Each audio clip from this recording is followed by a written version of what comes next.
would request you to take a moment to review the safe harbor statement in our presentation. As usual, we'll start the forum with opening remarks by the leadership team. And then we'll open the floor for your questions. Once the call gets over, should you have any questions, feel free to connect with any one of us. With that, I hand over the floor to Mr. Sandeep Garg. Over to you, Sandeep. Thank you, Salil. Good afternoon, everyone. I am pleased to welcome you all to the Welspun Enterprises Q2 FY26 results conference call. I thank you all for being present today. I am happy to share that we have received a new order from BMC for water treatment plant of 910 MLD at Panjapur near Mumbai. This is our second water treatment project in the Mumbai region after Bhandup. Once completed, these two water treatment projects will provide for 70% of Mumbai's freshwater requirements. This new project is another element of our participation in the holistic management of Mumbai's water resources, comprising of water treatment, transmission, and reuse of treated water. This unique combination of projects sets a comprehensive benchmark for urban water management. In the transport segment, we emerged L1 for Pune-Shirur Elevated Highway Corridor, a BOT toll project of MSIDC, with a total project cost of rupees 7,300 crores. Abhishek, who is our new CEO Transportation Vertical, will provide more details on our projects in the transport segment and digitalization journey shortly. Our standalone order book stands at 14,000 crores, while our subsidiary, Welspun Michigan, holds an order book of 2,650 crores, bringing the consolidated order book to rupees 15,615 crores. It is important to clarify that Welspun Michigan's order book includes an order of rupees 1,069 crores related to DGT project, which has been sourced from Welspun Enterprises. Additionally, the consolidated order book also includes O&M contracts worth approximately 5,400 crores. The order book mentioned excludes the MSIDC project, for which we have emerged L1. Once the order fructifies, it will add more than rupees 5,000 crores to the order book. As per earlier guidance, we are on track to achieve our top line target of 4,000 crores for the year at the consolidated level, subject to the climate supporting us and the statutory approvals for the new projects. Our consolidated EBITDA grew at 28% year-on-year to 192 crores in FY26 as compared to rupees 150 crores in Q2 FY25, underscoring our continued focus on operational efficiency and margin resilience. On the balance sheet side, we continue to maintain a strong financial position with consolidated cash reserves of rupees 1,043 crores.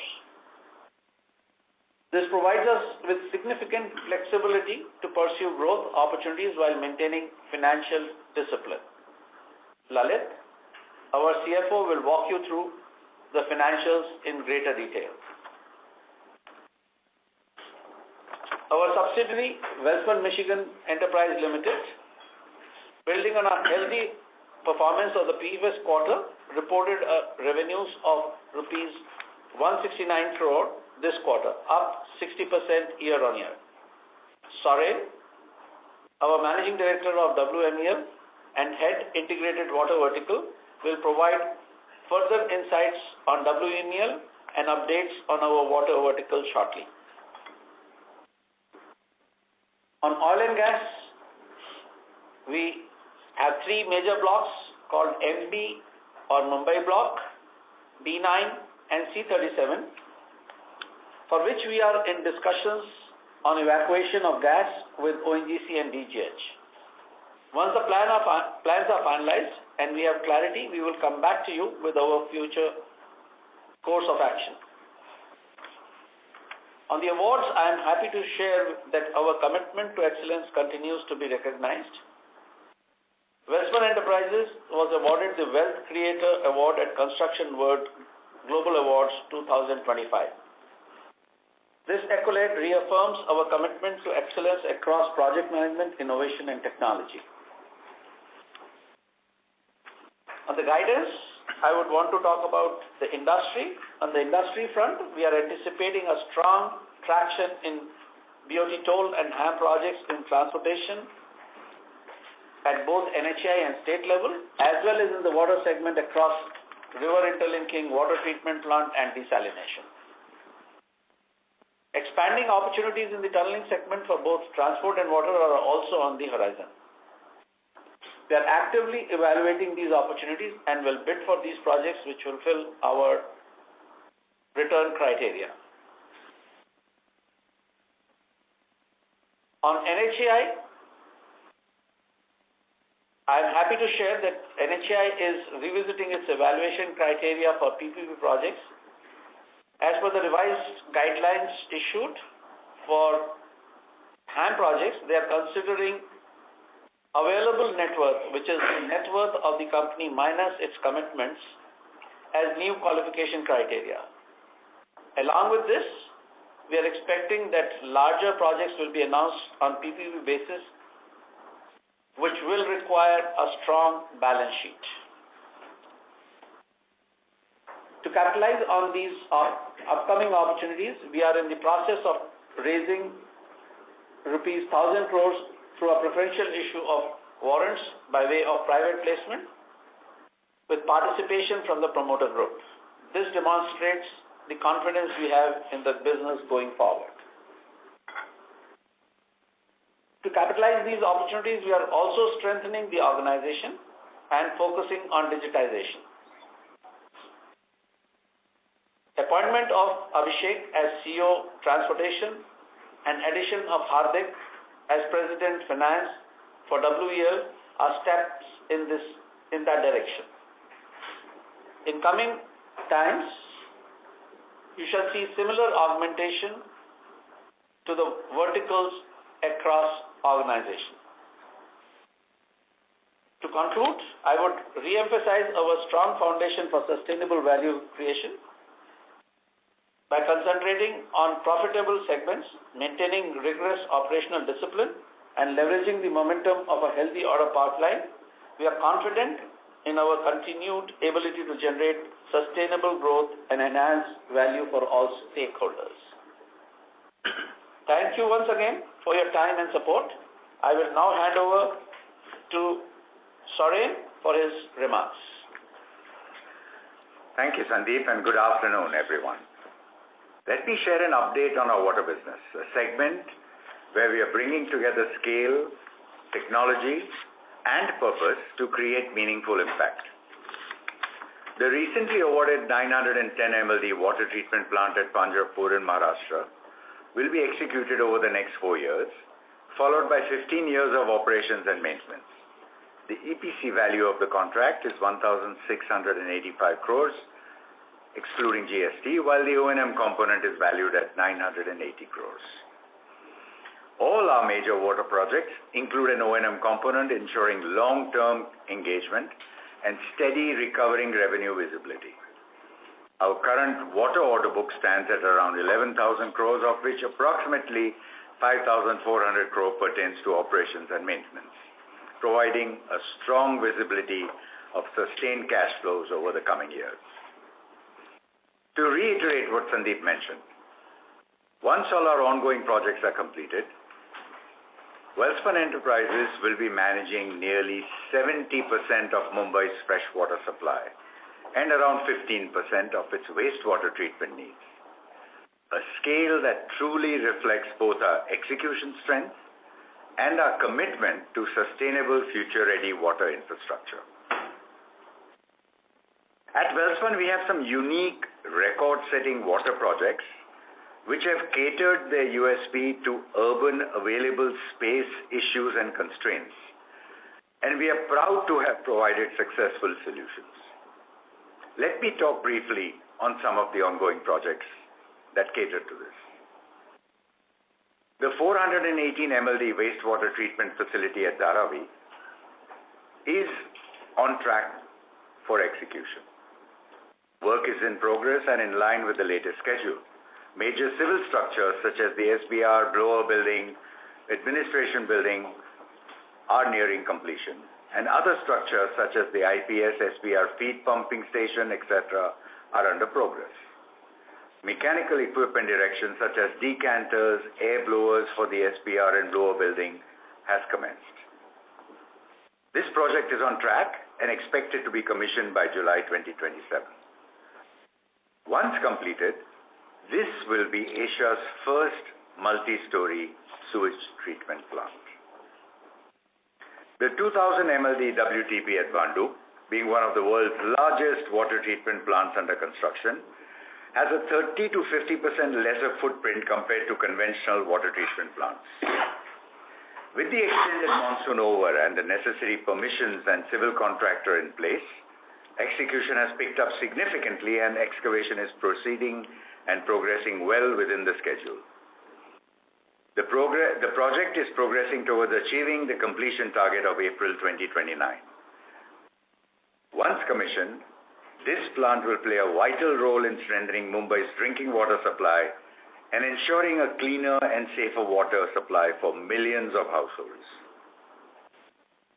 The UP Jal Jeevan Mission execution is on track, currently supplying safe and potable drinking water to over 300 villages. Upon completion, it will benefit nearly 2,500 villages, unlocking a real social and economic transformation in the state. The Dharavi-Ghatkopar tunnel, all the pre-project clearances will be in place by December, and shaft work for a 150-meter shaft at Ghatkopar should commence by early March. Moving to Smart Ops, a technology-driven joint venture dedicated to rejuvenating water bodies through modular, scalable, and cost-effective solutions. It gives me sense of contentment to state that in just 18 months since we launched Smart Ops, 4 projects have gone live across India. The projects in Varanasi and Guwahati are complete, as is the Pandharpur project, which focuses on cleaning a portion of the Chandrabhaga River near the Vitthal temple in Pandharpur. Looking ahead, 4 to 5 new projects are expected to be executed over the next 6 to 8 months. And we are also exploring other exciting emerging technologies to tackle complex wastewater challenges and develop sustainable sludge management solutions. Our subsidiary Welspun Michigan continues to deliver a strong performance. In Q2 FY26, it reported revenues of 169 crores, a 60% year-on-year growth, with an EBITDA margin of 22%. For the 6 months ended September 30th, Welspun Michigan posted revenues of 377 crore, a 51% year-on-year growth, while EBITDA increased by 50% year-on-year from 57 crore in H1 FY25 to 86 crore in H1 FY26. At Welspun Michigan, we have 3 segmental line tunnels projects, of which we have successfully completed the Miti tunnel a few weeks ago. This feeds the Miti wastewater to a Dharavi STP. The others feed wastewater when completed from Goregaon and Borivali catchment areas to the under construction Malad sewage treatment plant and are on track for a timely completion in FY27-28. In addition, we are executing multiple rehabilitation projects in Mumbai, Ahmedabad, Baroda, and Delhi. using a variety of specialized techniques, including glass-reinforced polymers, geopolymer cements, and cured-in-place thermosetting resins. These works form the vanguard of municipal efforts at rejuvenating existing underground networks, and we are proud to play a leading role in this country for this activity. Our Bihar and Yellow Bungalow pumping stations are on track to be in service prior to the next monsoon season in service of Mumbai's flooding needs. As of September 30th, 2025, Welspun Michigan's order book stands at 2,650 crore, of which 60% is tunneling, 22% pumping stations, and 14% rehabilitation projects. The robust order book provides strong revenue visibility. Going forward, the team continues to pursue opportunities across segments and expects to further strengthen the order book during Quarter 3 and Quarter 4 of this year. I would like to conclude by stating our strategic focus on wastewater treatment, large-scale water delivery systems, and tunneling. This positions us to create sustainable long-term value in a sector that is both vital and fast-growing. With that, I'll now hand over to Abhishek to take you through the transport performance in detail. Thank you, Soren. Good afternoon, everyone. Welspun Enterprises has built a strong and a proven track record in India's infrastructure landscape. Over the years, we have successfully executed and monetized a series of road assets that stand as benchmark for quality, timely delivery, and value creation. Today, we'll walk you through our strategic direction, our operational performance, and how we are shaping the next chapter of Welspun journey in creating resilient and future-ready infrastructure. Let me now first brief you about the ongoing projects, which is Anta Samaria Road Project in Bihar. Our latest landmark is the completion of this project, which is country's widest cable-stayed bridge with a span of 1.8 kilometers, which was inaugurated by Honorable Prime Minister of India on August 22, 2025. This demonstrates not just our engineering excellence, but also the capability to execute at scale. The provisional commercial operation date, PCOD, was achieved on 15th May 2025, and the first annuity payment is scheduled for November. Monetization efforts for this project are presently underway, and we anticipate closure within this financial year. The second project is Varanasi-Aurangabad Road Project, VARP. There is a steady progress here, with main carriageway planned for completion by Jan 2026 and overall completion by Q1 of FY27. Delays have occurred due to the availability of front, local disturbances, but we are fully geared up and are collaborating with all the stakeholders to actively resolve all issues and accelerate the remaining work. Third, SNRP, which is Sanathanpuram Nagapattinam Road Project, which is approximately 74% complete, and we plan to submit the 75% financial milestone to the client by the end of December 2025. The pond ash issue has been resolved with 6.32 lakh cubic meter of pond ash, which has been secured through an auction process of NLC. We expect to receive the provisional completion in Q1 FY27. Lastly, Pune-Shirur Road Project, as informed by our MD, we are proud to have been emerged as the L1 bidder in this marquee BOT project, which is going to be 54-kilometer long 6-lane highway, including nearly 37 kilometers of elevated structures. With an estimated total project cost of 7,300 crore, it marks a new phase of growth and diversification. We are awaiting the letter of award which is expected soon. Now I'll just take you through the digital transformation initiatives which are being undertaken at the company level. We continue to drive digitalization across all our operations, adopting advanced tools such as 3D, 4D, 5D modeling, and have begun RFI-based detailed project report generation for our Bhandup project on a pilot basis. I am also happy to inform you that we have successfully migrated to SAP RISE for our S4HANA.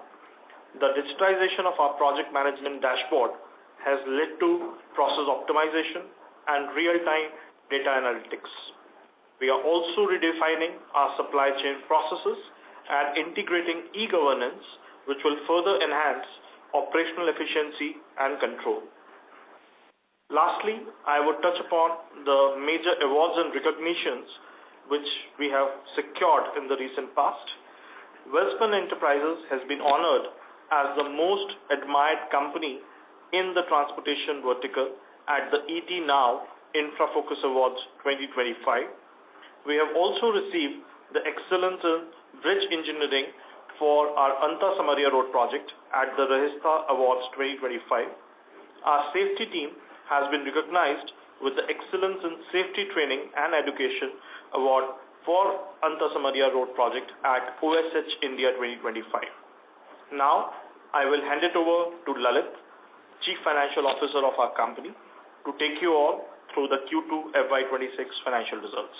Over to you, Lalit. Thank you, Abhishek, and good afternoon, everyone. I appreciate your interest in our business.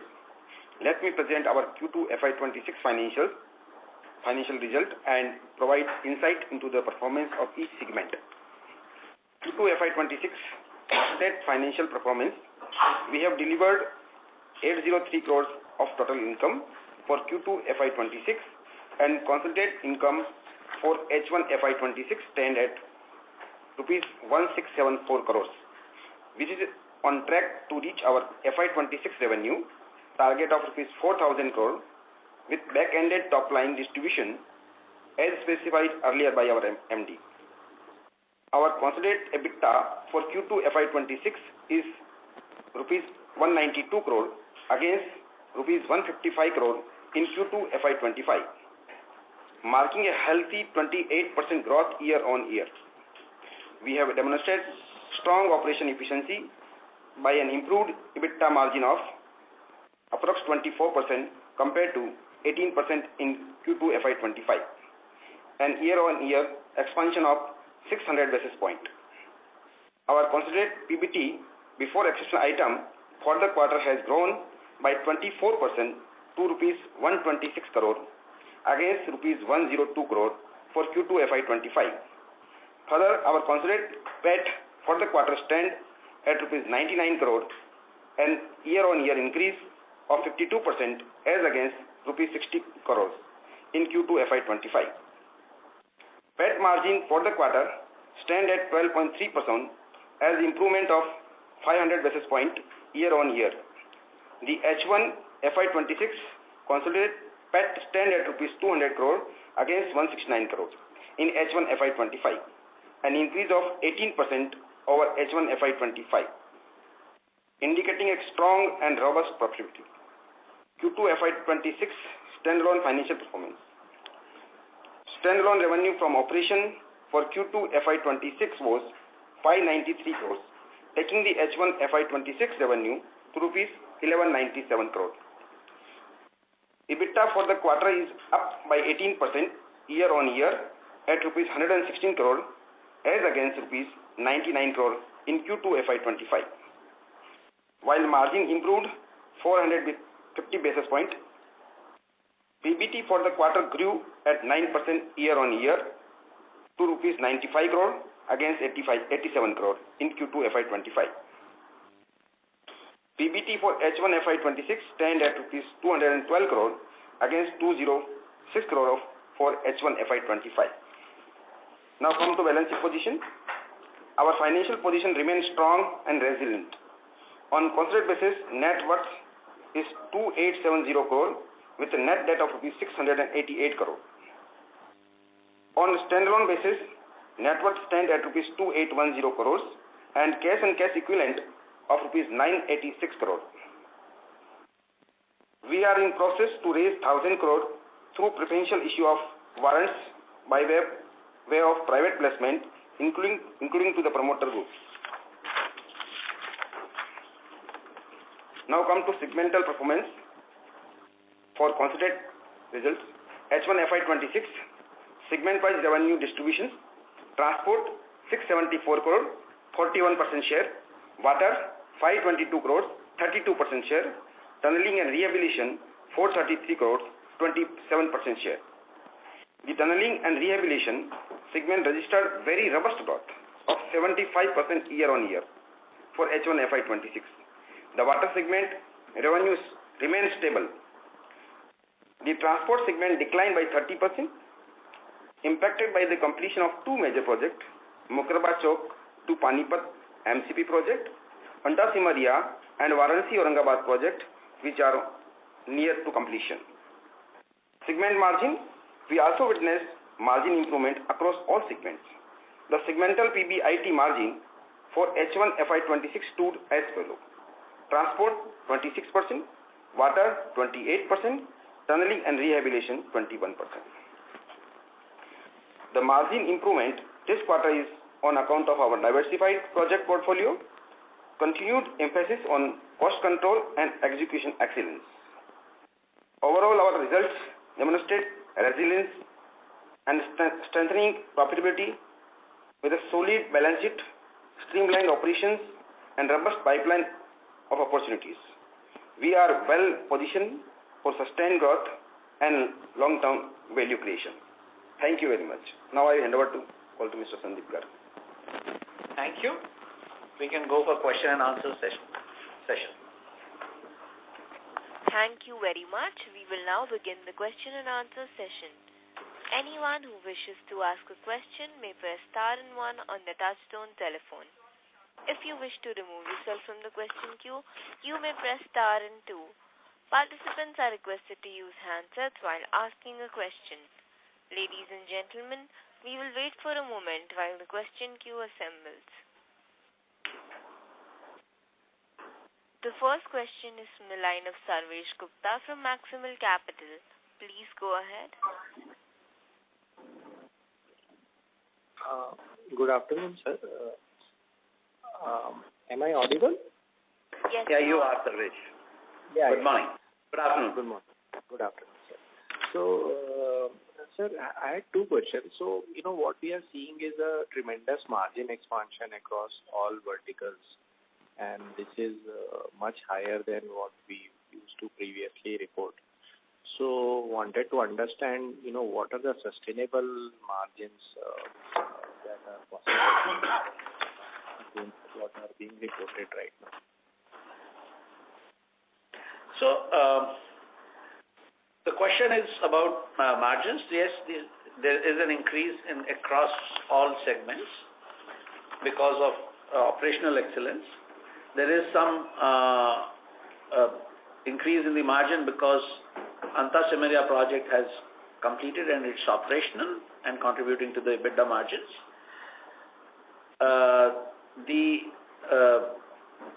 Although we foresee, at least for the next foreseeable future, that these margins, what we are reporting right now, may continue, but however, on an overall level, we do not change our guidance, which is we have always maintained will be around 18% or there beyond.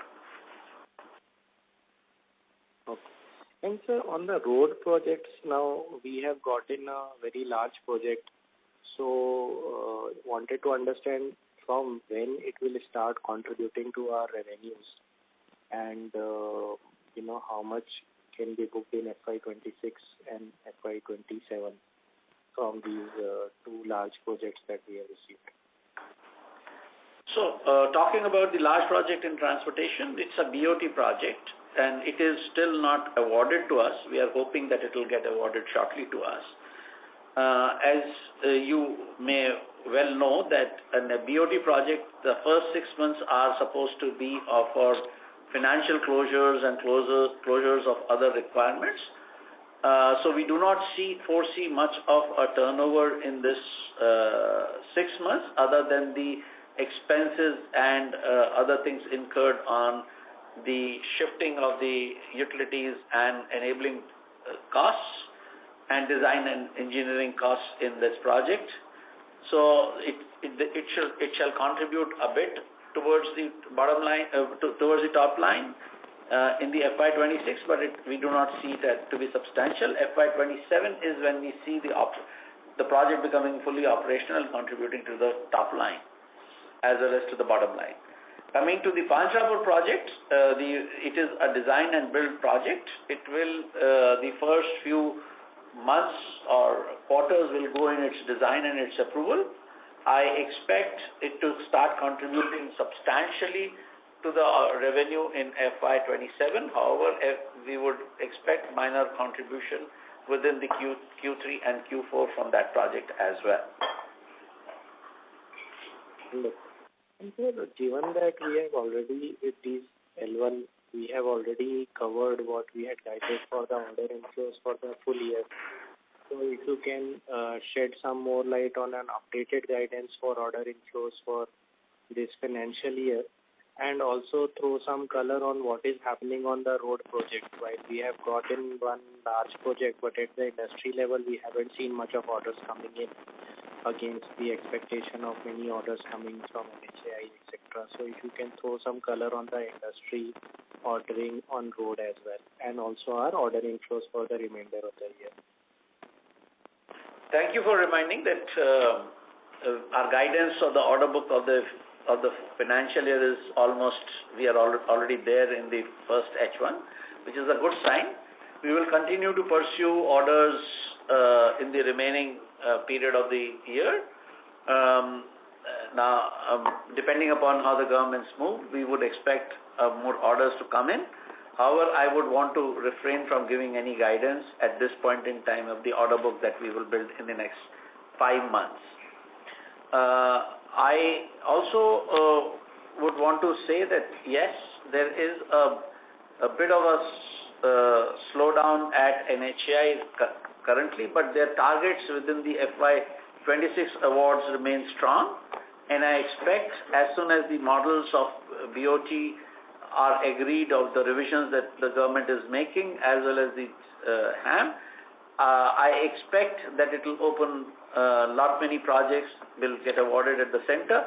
States are progressing as per the plan, so I do not see any major challenge in order book for at least us, with a company which has a strong balance sheet and is not playing in the EPC market per se. I do not see a challenge in booking orders in the transportation. Okay, sir. Thank you and all the best. Thank you. Thank you very much. The next question is from the line of Radha from B&K Securities. Please go ahead. Hello, sir. Thank you for the opportunity and congratulations on good performance and also the L1 and LOA received in this quarter. So, my first question is the EBIT margins, both for the road and water, seem to be higher towards the completion of the project as compared to the beginning of the project. So please help us understand why it is in this way and how to see these margins during the construction period of the project. So, Radha, thank you for this very insightful question. As I had earlier spoken, I would repeat myself, the way the company operates is a conservative accounting principle. We do create contingencies at the start of the project, which, depending upon the risk perception that we have, and as the project starts to get completed, then only we release the risk, or when we have mitigated the risk in totality, we release this contingency towards profit.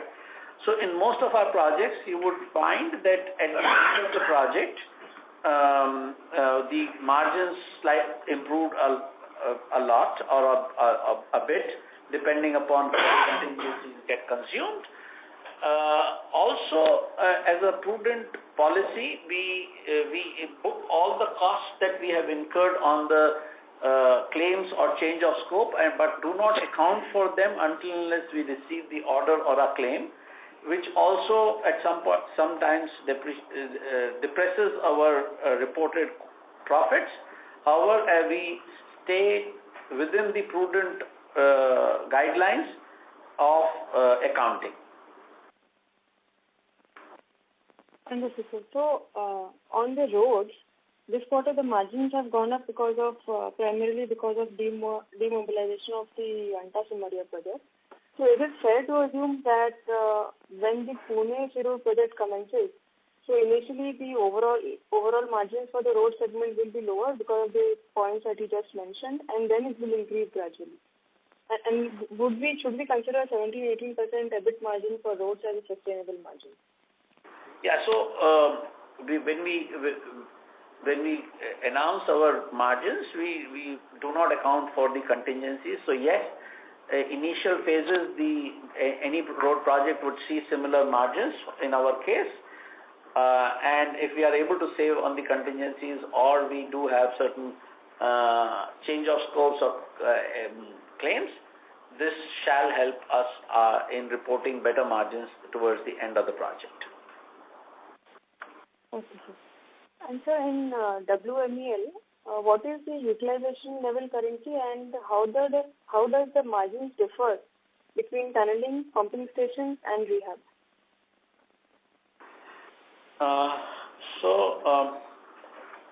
Almost margins for the tunneling and this tunneling and rehabilitation is almost 20 to 20%, 22%. So their margins are practically in the similar range, which are between 20 to 23% depending upon the segment.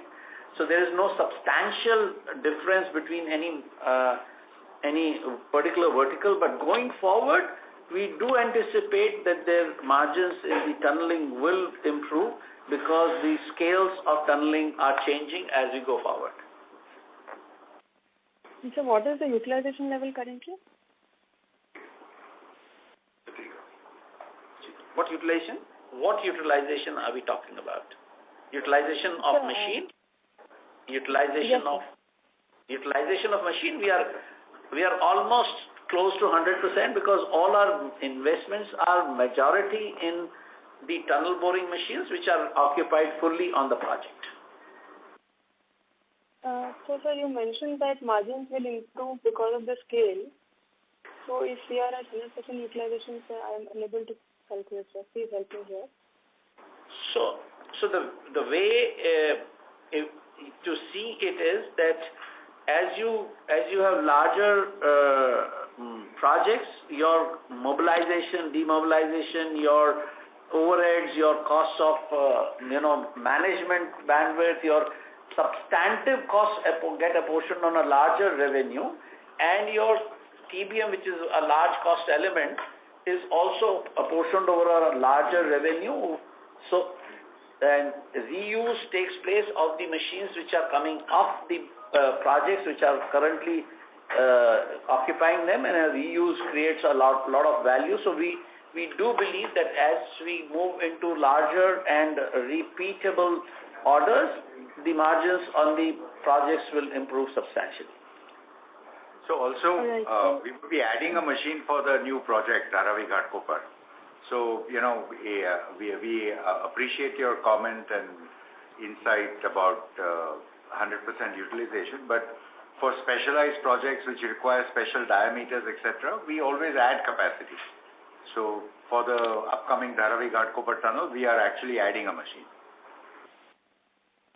Okay, so at peak, if we are doing now 20 to 23%, so given the points you mentioned at peak, should we assume 26-27% kind of margin potential from this business?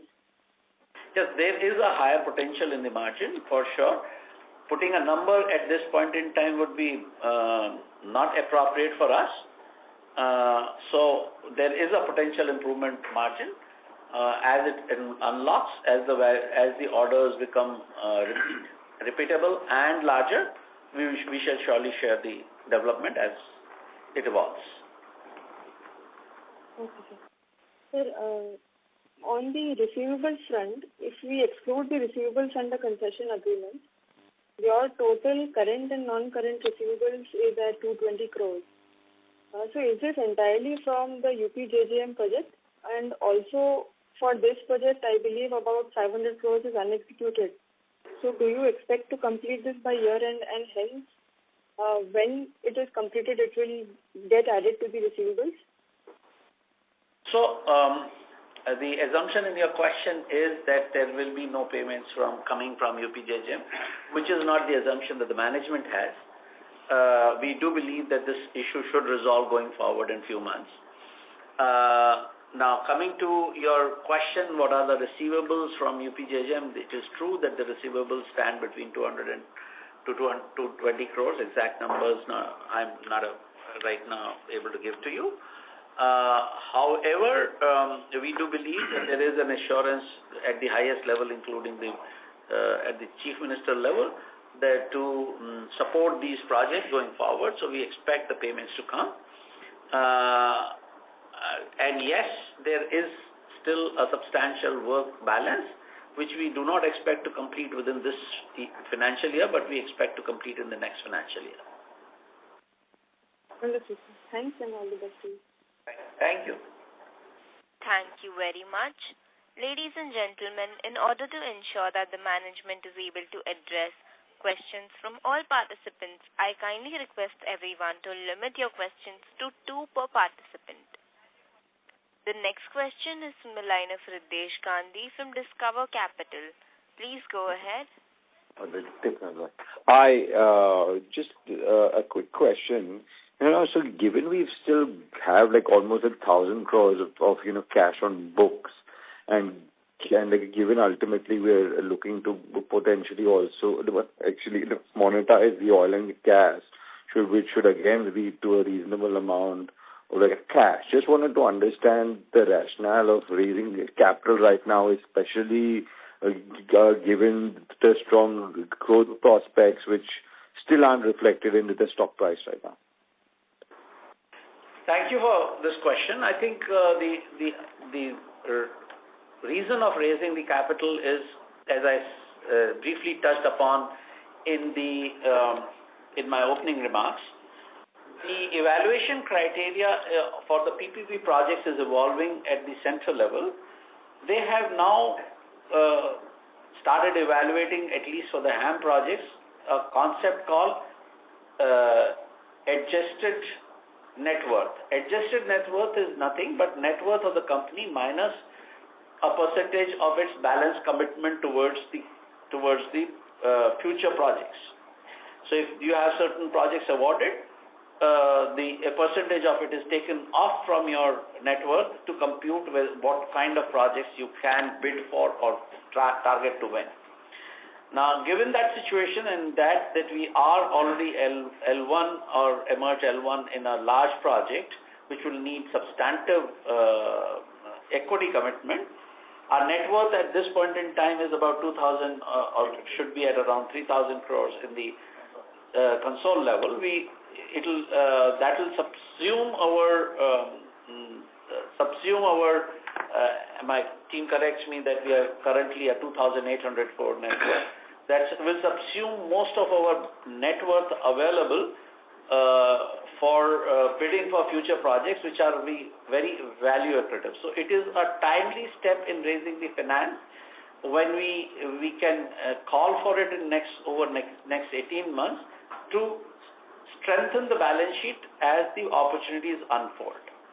So we think that as a prudent business, as you would know in this industry, it is very important to have both cash flows, strong cash flows, as well as strong net worth to win projects and be able to support those projects. We have gone on a prudent principle. I hope I've answered your question.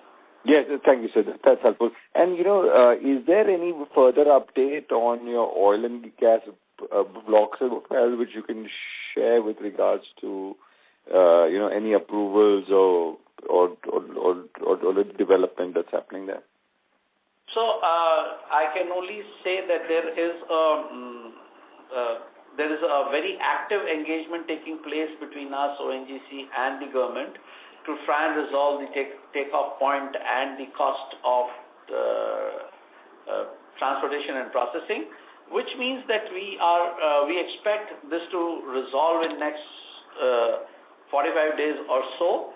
And once we have agreements in place, we will go for a field development plan as a cluster development for the project.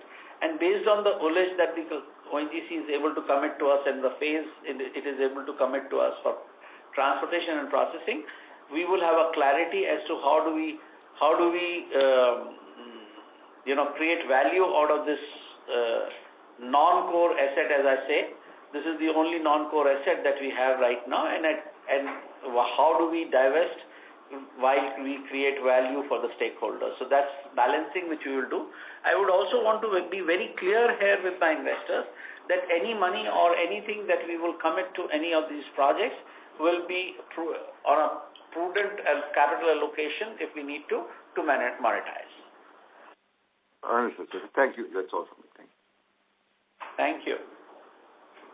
Thank you very much. The next question is from the line of Kaustubh Shah from Welspun PMS. Please go ahead. Yeah. Hi, Sanjeev and team. Congratulations on a consistent performing quarterly. A couple of my questions have already been answered, so I have only one question actually. So we have undertaken a lot of operational efficiency steps. So are there any further operational efficiencies which we are working on and which will be value accretive to the company? That was one thing. And secondly, so after all this, so from a total potential perspective, how do we look at ourselves in terms of what is the potential of the company across both the transport and the water segments? And where are we? And are there any further kind of steps we can take to meet our complete potential? So, see, as we say, there is no limit to improvements. So it is a continuous improvement journey. We have come to some levels. We are, as Abhishek referenced in his journey about digitization, that we are still looking at creating value through our supply chain efficiencies.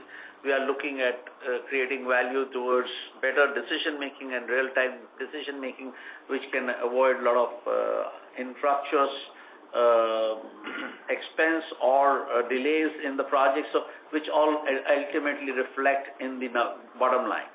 So I don't think that we have captured the full suite of it, but we are on the journey of it. Now, how much it will create value is a matter of time that we will be able to say, and how we adapt, how well we adapt to it, how quickly we adapt to it. It will all be a matter of future. We will share it with you as we move along. The full potential of the company is in the growth. As I said, we are in 3 segments.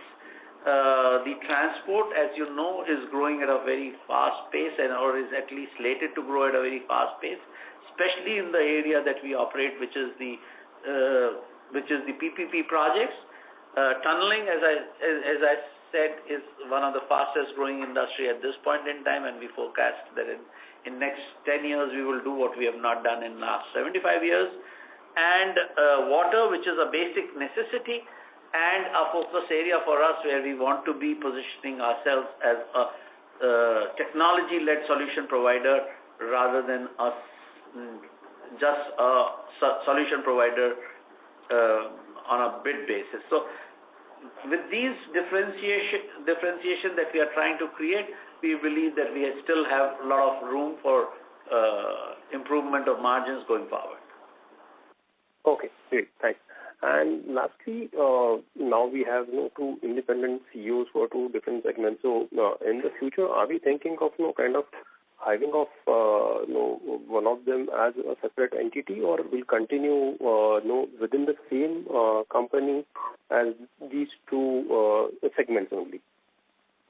So right now there is no such visibility about the splitting of the company into verticals or verticals into companies. It's all a question of scale, size, strength, potential, etc., etc.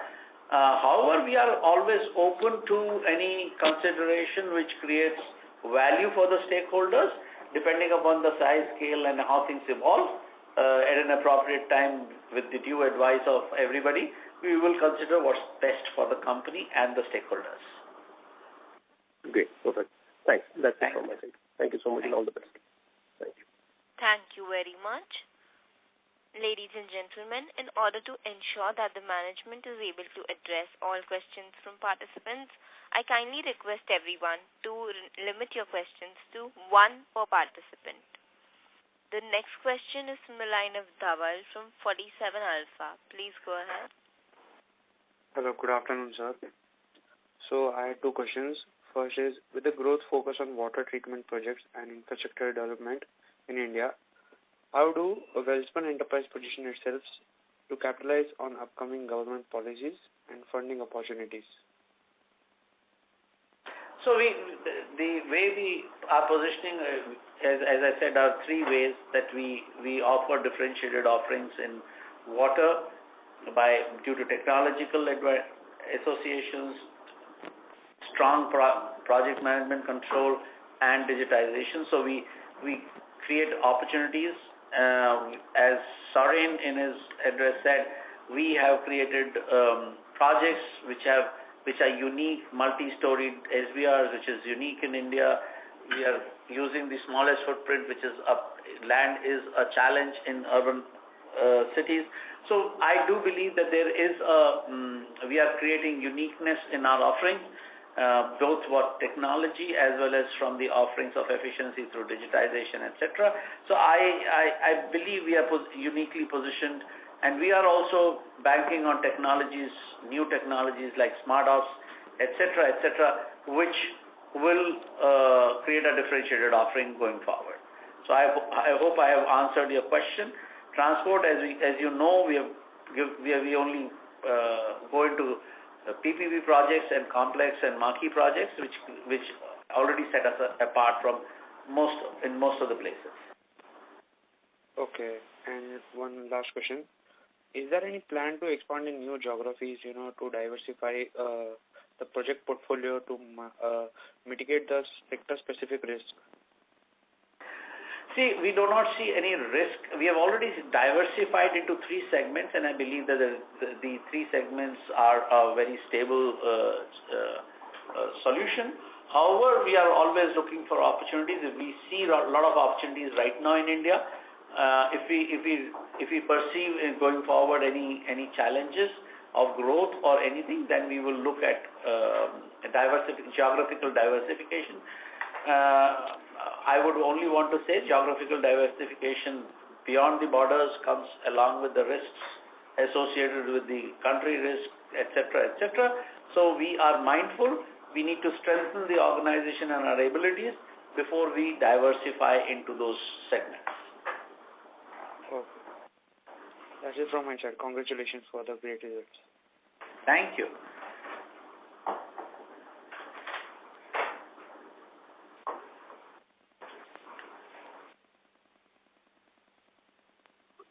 Hello, could you?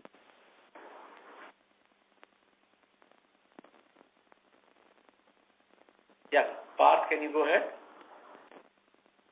Yes, hi. Can you hear me?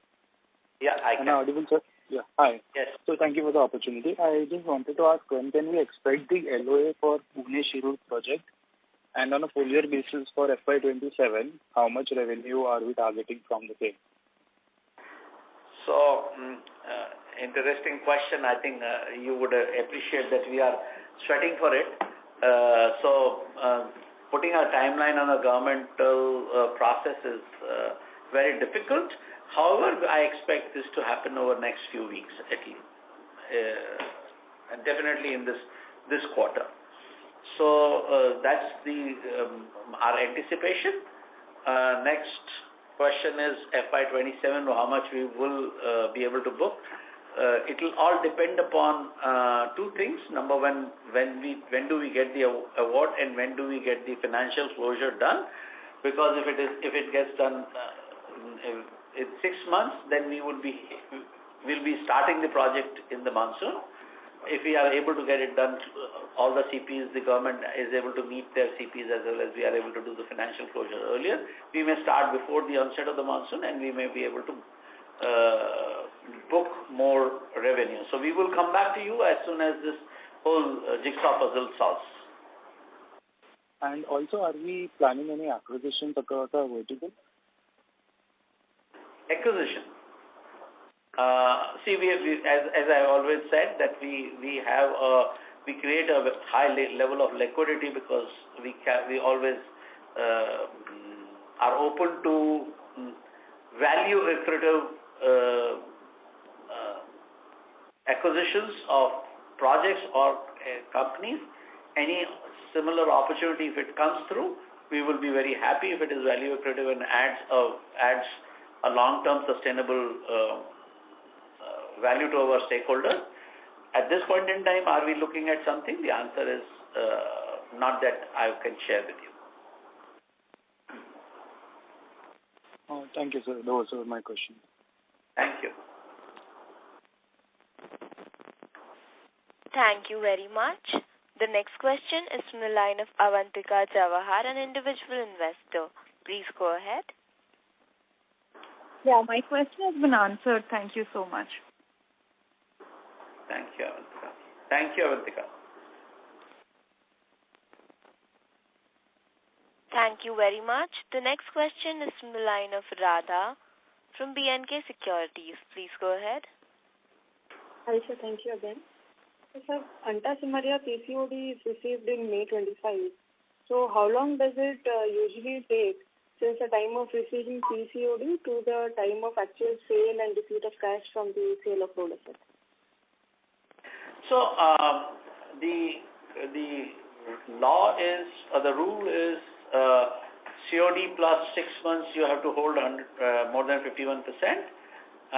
So the normal process is once you have received the first annuity, most of the buyers will look at the projects because that establishes every valuation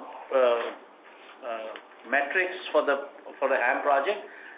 We expect the first annuity on the project somewhere in the month of December, and accordingly the investors' interest we will be able to see and decide at what value we can sell.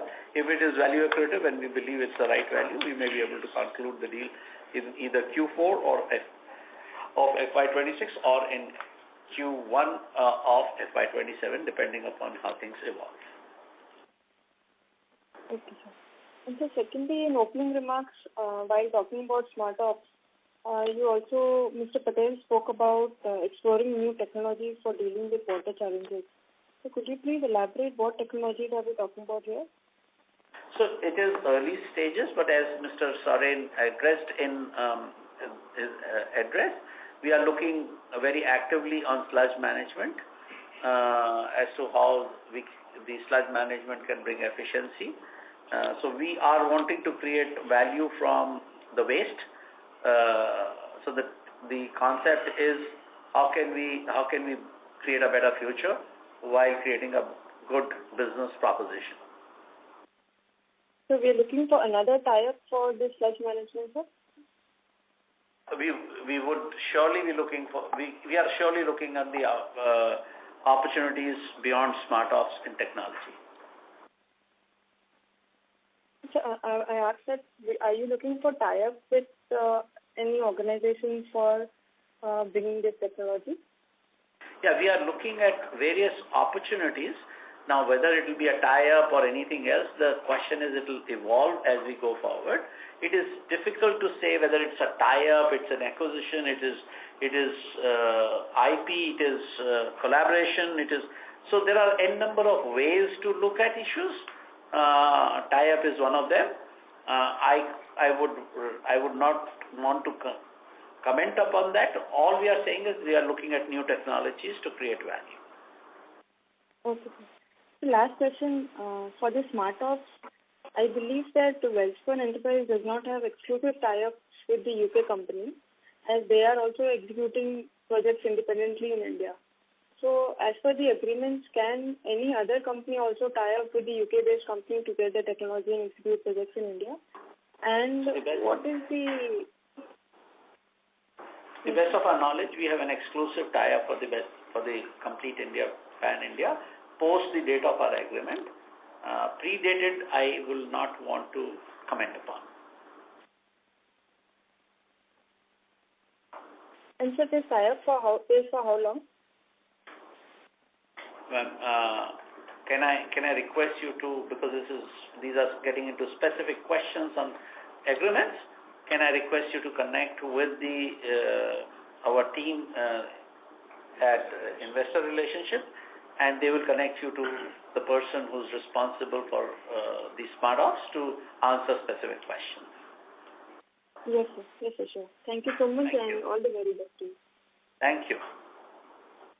Thank you very much. As there are no further questions, I would now like to hand the conference over to management for closing comments. Thank you, everyone. Thanks once again for coming and joining us today. We remain committed to creating long-term value for our stakeholders, and our focus is on improving return on equity and return on capital employed. I hope we have addressed all your queries. Should you have any further questions or feedback, please feel free to reach out to our CFO or Investor Relations team. Thank you and good day. Thank you very much. On behalf of Welspun Enterprises, that concludes this conference. Thank you for joining us, and you may now disconnect your lines. Thank you.